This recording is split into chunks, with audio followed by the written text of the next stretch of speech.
تیسرا کام جو کرنے والا ہے وہ ہے فرائض کی ادائیگی۔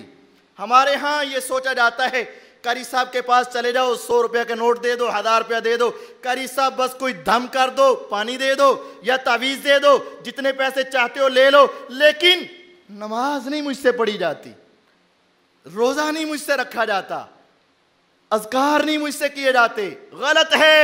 یقین جانیے کبھی بھی تمہاری بیماری ختم نہیں ہو سکتی،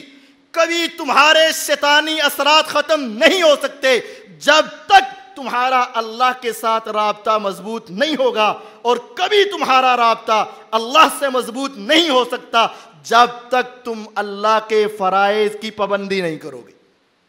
لا يتقرب الی عبدی بشیء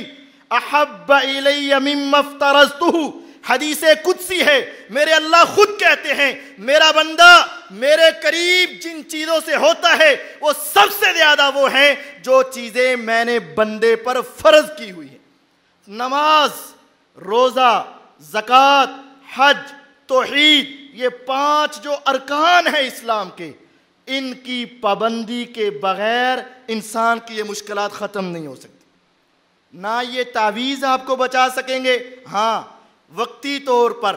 جیسے کسی کو نیند کی دوائی دے کر سلا دیا جاتا ہے ان جنات اور شیاطین کو راضی کرنے کے لیے، چونکہ ان کے پاس وہ چیزیں جاتی ہیں، کبھی کسی کی کالی بلی دے دی، کبھی کالی بکری دے دی، کبھی کالی مرغی دے دی، وہ جنات تھوڑا سا کھاتے رہتے ہیں اور وہ سکون میں رہتے ہیں، جیسے ہی وہ ختم ہوتا ہے پھر وہ دوبارہ آ جاتے ہیں، پھر یہ اسی کے پاس جاتا ہے، پھر وہ تھوڑا سا سکون آتا ہے، پھر وہ اسی کے پاس جاتا ہے، اور ساری زندگی یہ چکر لگتے رہتے ہیں اور کبھی ختم نہیں ہوتے۔ یہ کب ختم ہوں گے؟ جب تمہارا رابطہ ان سے ختم ہو کے اس رب کے ساتھ رابطہ جڑ جائے گا، پھر یہ تمام چیزیں تم سے دور ہو جائیں گی۔